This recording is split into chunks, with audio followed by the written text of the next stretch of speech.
कर पहले ही उसमें बम रखवा रखा था, जबकि खुद ने पहले ही 2 दिन की छुट्टी ले ली थी और दूसरा बम खुद के ऑफिस में रखवाया था। और कबीर सर, उसने मुझे फोन करके कहा कि ऑफिस से 2 दिन की छुट्टी ले लो। मैंने पूछा क्यों, पर उसने नहीं बताया, पर मैंने छुट्टी नहीं ली। वहीं 1 दिन बाद उसने वापस से छुट्टी लेने के लिए कहा तो मैं 1 दिन की छुट्टी ले ली और इस दिन कंपनी में ब्लास्ट हो गया। बाकी मेरा कोई हाथ नहीं है इसमें। जो भी किया उसे मिस जिंदल ने ही किया, बस उसने तो मुझे छुट्टी लेने को बोला था। जब थोड़ा सा बातों बातों में बताया था, ना कि डायरेक्टली सब बताया था। कृष्ण भारद्वाज ने सीसीटीवी फुटेज डिलीट वाला सच छुपाते हुए कबीर को आधा अधूरा सच बताते हुए कहा। अच्छा, कबीर ने कृष्ण भारद्वाज की बात पर विश्वास करते हुए कहा। तभी कबीर खड़ा हुआ और बोला, ठीक है, मैं चलता हूँ,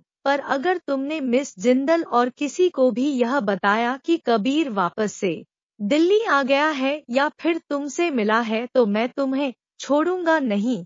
understand? Okay sir, Krishna Bharadwaj ने धीरे से कहा। वहीं इसके बाद कबीर सिया जैनवीर वहां से निकल गए। फिर कबीर की गाड़ी जब उसे टर्न से अपनी कॉलोनी के तरफ मुड़ी, तभी वहां खड़े कार्तिक के आदमी होने उसे कर को देखकर और पीछे से उसकी नंबर प्लेट देखकर पहचान लिया। तभी एक आदमी चिल्लाते हुए बोला, ओ वही गाड़ी है, उसका पीछा करना है। तभी दूर खड़ी एक गाड़ी जल्दी से वहां आकर रुकी और 4-5 कार्तिक के आदमी जो दूर दूर खड़े थे वह उसमें जाकर बैठ और कबीर के गाड़ी का पीछा करने लगे।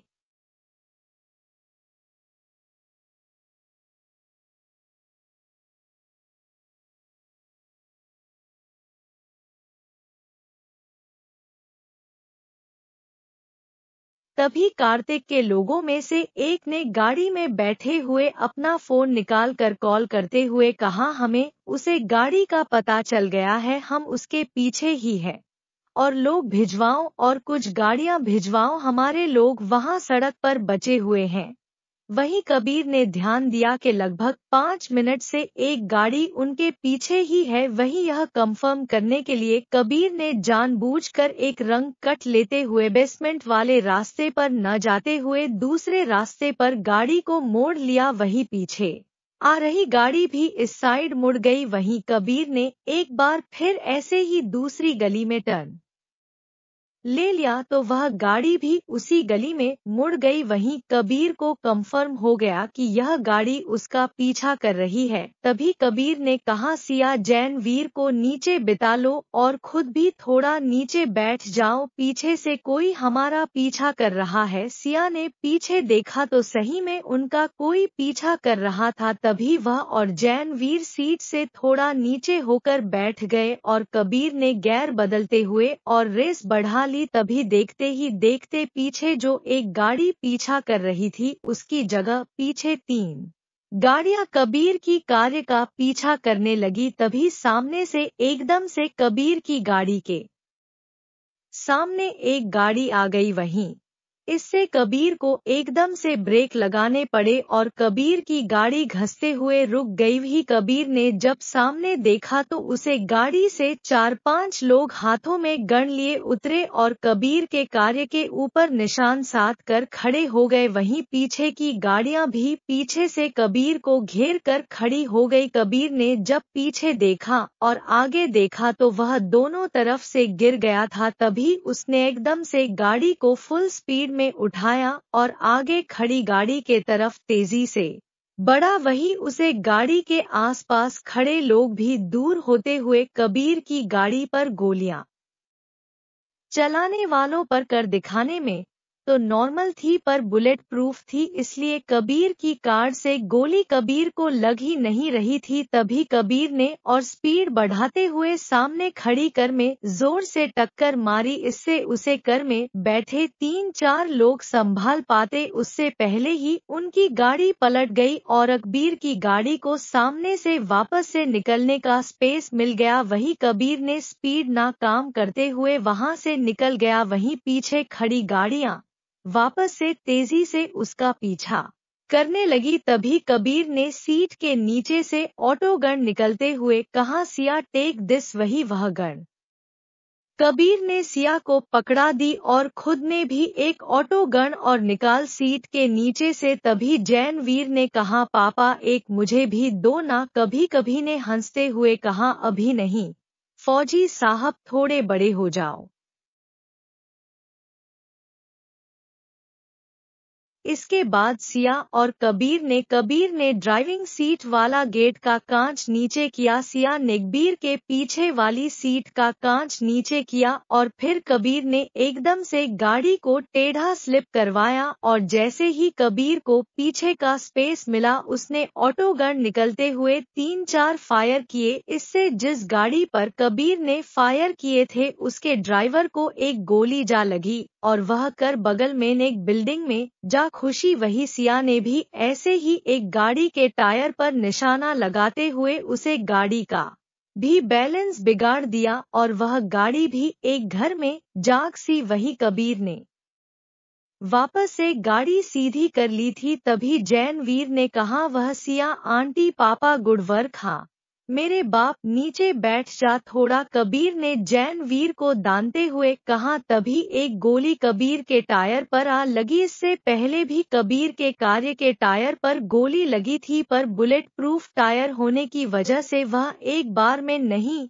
फूटा था, पर बार बार एक ही टायर पर बुलेट लगने से आखिरकार वह टायर फूट गया और कबीर की कर थोड़े आगे जाकर रुक गई। तभी कबीर कर से उतरा और कार्य के पीछे के साइड आने लगा। वही कबीर को रुकता देखकर उसे एक गाड़ी में से 10-12 लोग उतरे। तभी एक आदमी ने कबीर से कहा, अब तो यह मास्क नीचे कर ले और अपना चेहरा दिखा दे। तभी कबीर ने कहा, यमराज का चेहरा देखने की बहुत जल्दी है। तभी वह सारे लोग हंसने लगे। वही कबीर ने उसे ही टाइम अपनी ऑटो गन पीछे से आगे करते हुए लोगों पर फायरिंग करने लगा। वही कर में बैठी सिया ने भी फायर किया। उन लोगों ने जैसे ही कबीर पर फायर किया, कबीर उछलते हुए अपनी कर के पीछे जा खुद और उसे कर का मिल गया। वही उनके भी 4-5 लोग वापस से उनके कार्य के पीछे छुप गए। तभी कबीर चुप चुप कर उन पर फायर करने लगा। वही एक गोली एक आदमी जो बाहर मुंह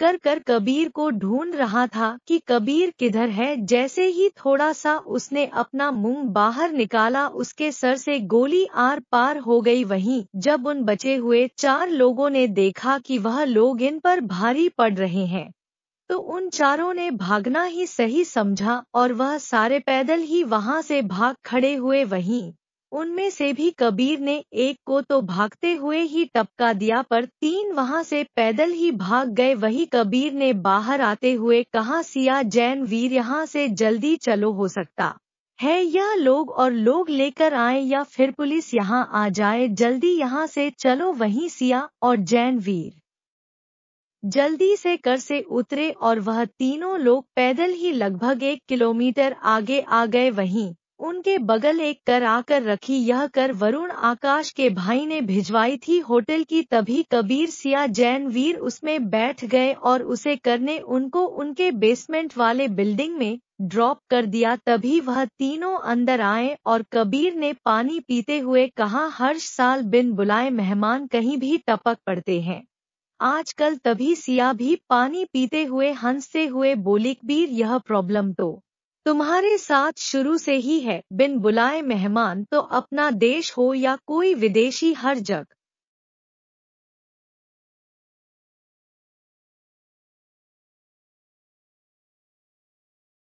देश हो या विदेश आपके दुश्मन तो कहीं भी तापक पड़ते हैं। वही कार्तिक के वह लोग कार्तिक और जाजवा के इस अड्डे पर पहुंचे और उन्होंने बताया, बस उसे अकेले आदमी ने हमारे 40 आदमियों को चकमा दे दिया और हमारे लगभग 20 आदमी मरे भी गए, जबकि 20 आदमियों की गाड़ी आउट ऑफ बैलेंस होते हुए अगल-गल वाले घरों में घुस गई थी। वह लोग भी चोटिल हुए हैं, क्या वह पकड़ा नहीं गया तुम इतने सारे लोगों से भी? कार्तिक ने गुस्से में कहा, अब रोलेक्स बस मुझे छोड़ेंगे नहीं। तभी एक आदमी ने कहा, पर भाई उनमें से 2 लोग थे, वह एक वह आदमी और उसके साथ एक लड़की भी थी, और मैं जब वह आदमी हमारे पास आ रहा था जब उसका फोटो खींच लिया है आप इस फोटो में देखिए भी। कार्तिक ने फोन लेते हुए देखा तो एक आदमी मास्क लगाए सामने फोटो में खड़ा है। तभी कार्तिक गुस्से से अपने आदमी को लात मारते हुए बोला, साले इसमें उसका चेहरा कहाँ दिख रहा है। ऐसे फोटोज तो हमारे पास पहले भी थे। वही इधर आकाश इटली से दिल्ली आ चुका था, तभी वह अपने घर से कार्य से कबीर जी बेसमेंट में रुका था, उसे तरफ निकल गया। फिर जब 1 घंटे बाद वह उसे बिल्डिंग में पहुंचा तो फिर एक दीवार के सामने जाकर उसने दीवार पर कुछ तरीके से उंगलियां राखी तो दीवार ऑटोमेटिक साइड हट गई। फिर आकाशों से जगह से जहां से दीवार हटी थी वहां से सीढ़ियां दिखने लगी। वही आकाश सीढ़ियों पर आया और उसने वहां पर लगी बटन दबा दी तो वापस से दीवार बंद हो गई। इसके बाद आकाश सीढ़ियां उतरकर नीचे बेसमेंट में आ गया। वहीं फिर उसने आवाज लगाई, कबीर सर। तभी सिया और कबीर अपने अपने रूम से निकलकर हाल में आए, आओ आकाश बैठो। तभी फिर आकाश कबीर सिया तीनों सोफे पर बैठ। कभी कबीर ने पूछा, कहो आकाश क्या पता चला तुम्हें? इटली जाने से पता तो बहुत कुछ चला है कबीर सर।